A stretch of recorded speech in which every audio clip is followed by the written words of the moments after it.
السلام علیکم مفتی طارق مسعود صاحب، یہ ویڈیو میں آپ کے لیے بنا رہا ہوں۔ اس کی وجہ یہ ہے کہ میں آپ کی ویڈیوز دیکھتا ہوں اور پسند کرتا ہوں، کیونکہ آپ دینی مسائل کا حل لوگوں کو بتاتے ہیں اور اس میں کچھ لاجک بھی ہوتی ہے، تو میں اس کو پسند کرتا ہوں۔ اور لیکن کچھ ویڈیوز میں نے آپ کی دیکھی اور مجھے بڑا اس پہ آپ سے اختلاف ہوا۔ پہلی بات تو یہ کہ ہم سب آپ پہ فخر کرتے ہیں کہ آپ نے نوجوانی میں دین کا علم حاصل کیا ہے اور آج آپ مفتی ہیں اور لوگوں کی مدد کر رہے ہیں، تو یہ بات بڑی قابل فخر ہے، ہم سب کو آپ کے اوپر فخر ہے۔ لیکن کچھ باتوں پہ مجھے آپ سے اختلاف بھی ہے، تو چلیں شروع کرتے ہیں۔ آپ نے بلوچستان میں ایک ہندو ٹیمپل کا دورہ کیا، اس میں آپ نے بڑی عجیب سی باتیں کی۔ ان سے کہہ رہے ہیں جی مہاراج کیا ہوتا ہے، ہم نے تو فلموں میں ایسے دیکھیں ویسے دیکھیں۔ بھائی مہاراج جو ہے وہ ہندی زبان کا لفظ ہے، اصل میں دو لفظ ہیں، مہا اور راج۔ مہا کا مطلب ہے بڑا، راج کا مطلب ہے حکومت۔ تو مہاراج کا لفظ اس آدمی کے لیے استعمال کیا جاتا ہے جس نے اپنی فیلڈ میں غیر معمولی کامیابی حاصل کی ہو، جیسے کوئی سب سے بڑا پنڈت ہوگا، عام پنڈت نہیں، جو سب سے بڑا ہوگا اس کو مہاراج کہیں گے۔ کوئی نجومی ہوگا، جو سب سے بڑا نجومی ہوگا، جس کی پیشگوئیاں درست آتی ہوں گی زیادہ، اس کو مہاراج کہتے ہیں۔ یا کوئی ڈاکٹر ہے، بہت اچھا ڈاکٹر ہے، اس کو اچھی اس میں مہارت حاصل ہے ڈائگنوس کرنے میں اور علاج کرنے میں، تو بھائی وہ مہاراج ہوگا، اس کو بھی مہاراج کہہ سکتے ہیں۔ تو مہاراج صرف وہ نہیں ہوتا جو پیلے رنگ کی وہ اس نے کوئی وہ روب لپیٹی ہو، اور وہ نہیں ہوتا مقصد۔ مہاراج کسی کے لیے بھی کہا جا سکتا ہے جو سب سے بڑا ہوتا ہے۔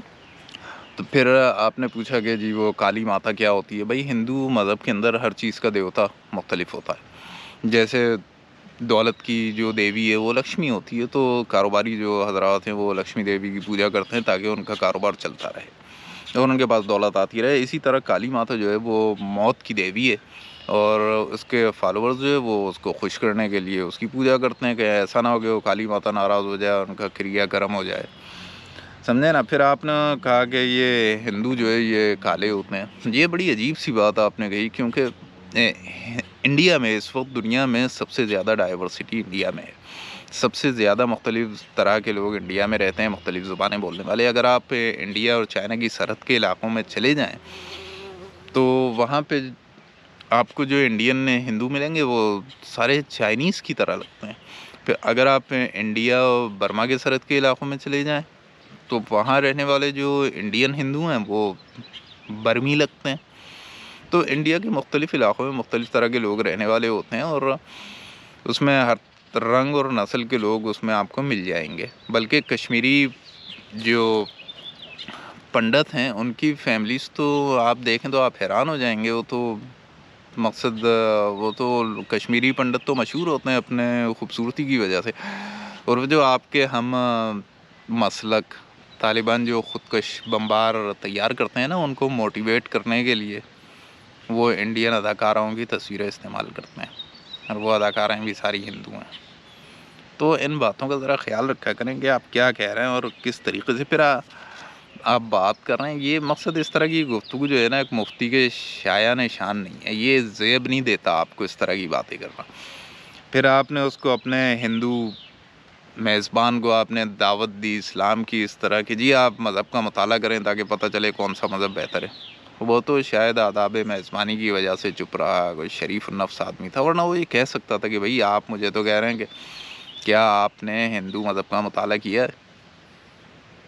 آپ نے سوائے اسلام کے کسی مذہب کی اسٹڈی نہیں کی، تو آپ کیسے دوسرے کو کہہ سکتے ہیں؟ اگر آپ کو اسلام کی دعوت اس کو دینا ہی تھی تو کم از کم جو تبلیغی جماعتیں جو غیر مسلموں کو اسلام کی دعوت دیتی ہیں، کم از کم آپ ان سے پوچھ لیتے کہ بھئی میں ہندو ٹیمپل جا رہا ہوں، میں وہاں اسلام کی دعوت بھی دوں گا، کس طریقے سے دوں گا؟ آپ کو بتا دیتے کہ غیر مسلم کو آپ اسلام کی دعوت کس طرح دیتے ہیں۔ بڑی سیدھی سی بات تھی۔ چلیں جی آگے چلتے ہیں۔ میں نے دیکھا ہے اکثر یہ بات آپ کی ویڈیوز میں، آپ افغانوں کی بڑی تعریف کرتے ہیں کہ افغان تو ایسے غیرت مند ہیں، افغان ویسے ہیں، افغان وہ افغان ہیں، یہ وہ بڑی آپ نے تعریف میں بڑا آپ افغانوں سے متاثر ہیں، حالانکہ نہ آپ کبھی افغانستان گئے، نہ افغانوں سے کوئی آپ نے لین دین کیا، نہ کچھ کرتے ہیں۔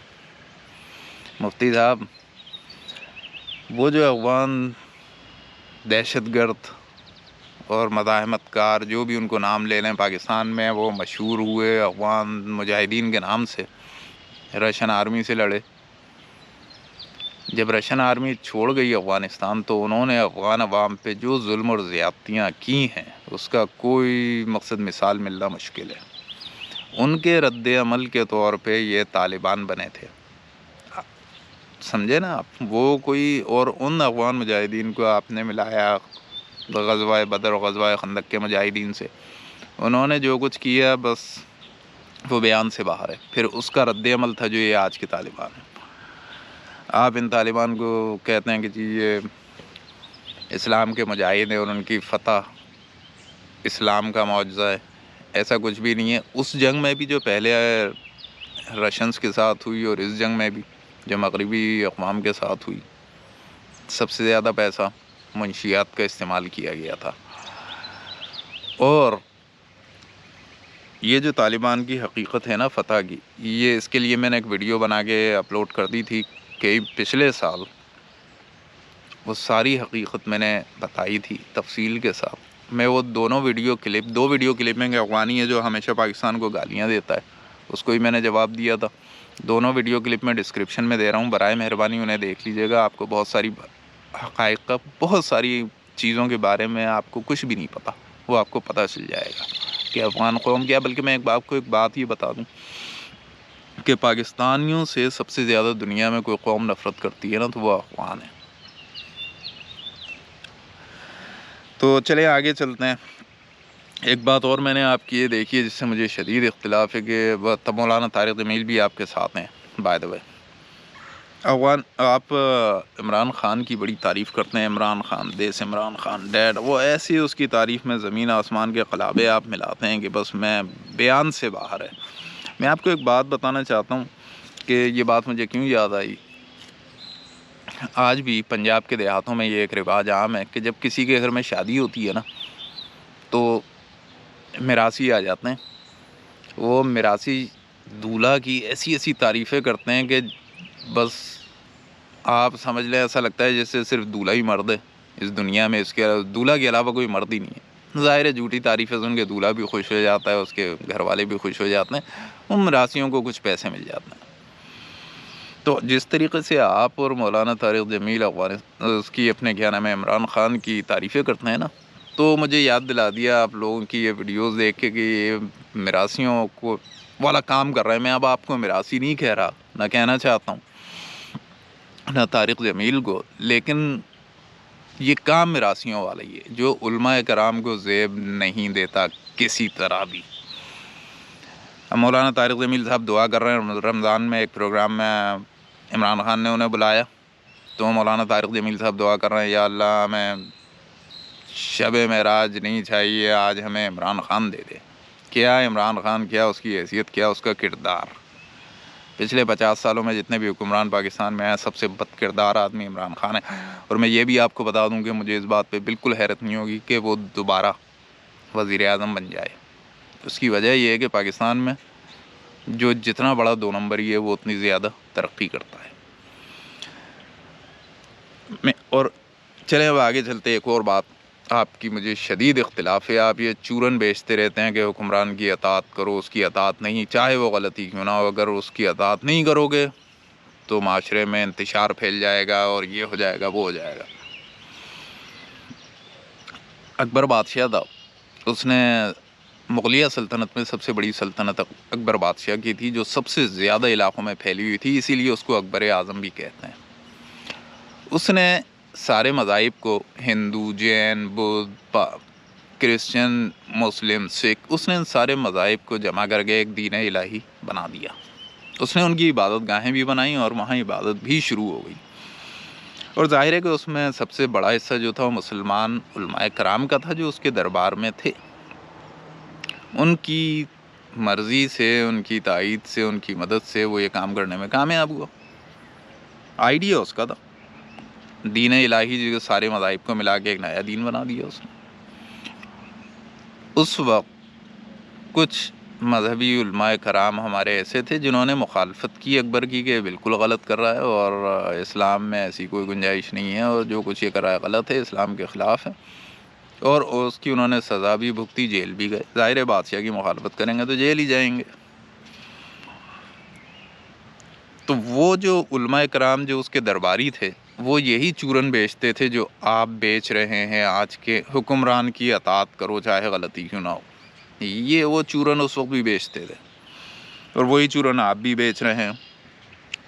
میں آپ کو یہ بتاؤں، حضرت عمر فاروق رضی اللہ تعالیٰ عنہ ایک مرتبہ خطبہ دے رہے تھے. انہوں نے لوگوں سے پوچھا کہ یہ بتاؤ اگر میں راہ حق سے ہٹ جاؤں تو تم لوگ کیا کرو گے. ایک آدمی نے تلوار نکالی اور کہا ہم اس تلوار سے تمہیں سیدھا کر دیں گے. تو انہوں نے اللہ تعالیٰ کا شکر ادا کیا کہ میری قوم میں ایسے لوگ موجود ہیں جو حکمران کے سامنے کلمہ حق کہنے کی جرت رکھتے ہیں. اور ایک یہاں پہ آپ ہیں، آپ حکمران کی اطاعت کا چورن بیچتے رہتے ہیں کہ چاہے غلطی کیوں نہ ہو حکمران کی اطاعت کرو، اور پھر اس میں جو ہے وہ آپ حوالے بھی دینا شروع کر دیتے ہیں دین کے. یار کچھ تو شرم کر لیں، کچھ خیال کریں، کچھ سوچ لیں. چلیں یہ ایک اور آخری بات میں آپ سے کروں کہ وہ مولوی عبدالعزیز، وہ شیطان کی اولاد بد کردار آدمی جو مدرسے میں بیٹھ کے بچے کے ساتھ اس نے اپنے طالب علم کے ساتھ زیادتی کر رہا ہے، اس کو گنے کی مشین میں ڈال دینا چاہیے. لیکن آپ بات کو کس طرح الجھاتے ہیں؟ ہاں ہم چاہتے ہیں ہمارا مطالبہ ہے کہ اس کو سزا ملے، لیکن ان لبرلز کو بھی ملے جو مسجد و مدرسے کو بدنام کرتے ہیں. او بھائی کون سا لبرل ہے پاکستان میں جو مسجد و مدرسے کو بدنام کر رہا ہے؟ مجھے کسی ایک کا نام بتاؤ.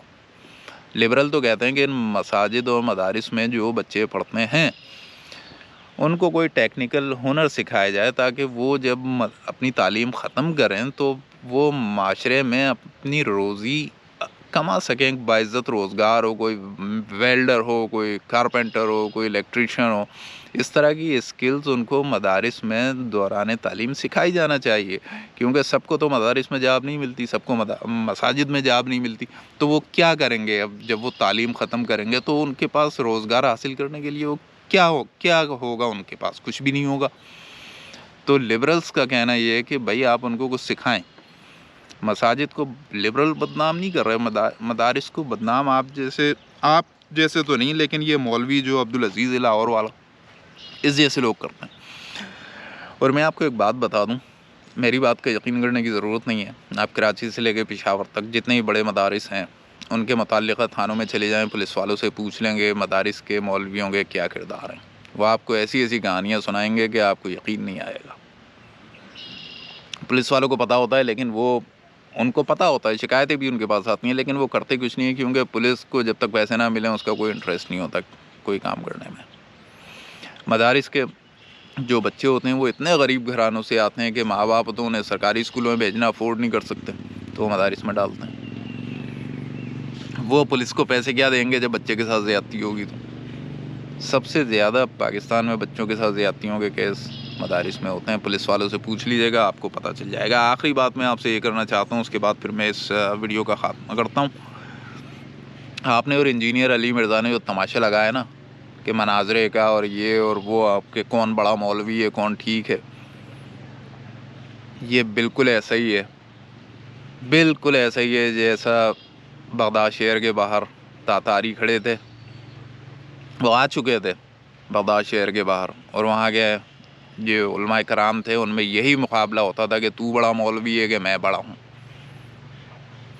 احمقانہ قسم کے مناظرے کرتے تھے، پوری قوم کو انہوں نے اسی میں ڈال رکھا تھا. کچھ لوگ اس وقت بغداد میں کہتے تھے کہ لیکن ظاہر ہے کہ شہر کی حفاظت کے لیے تیار ہو جاؤ، لیکن علماء کرام نے اسی چکر میں لوگوں کو ڈال رکھا تھا اور پورا شہر جل کے راکھ ہو گیا. اور آج پاکستان کی جو معاشی حالت ہے وہ اسی لیے کہ لوگ نمازیں بھی پڑھتے ہیں، روزے بھی رکھتے ہیں، داڑیاں بھی ہیں، شلواریں بھی ان کی ٹخنوں سے اوپر ہیں، لیکن ایمانداری نہیں ہے. رشوت اپنا حق لے کے اپنا حق سمجھتے ہیں رشوت لینا.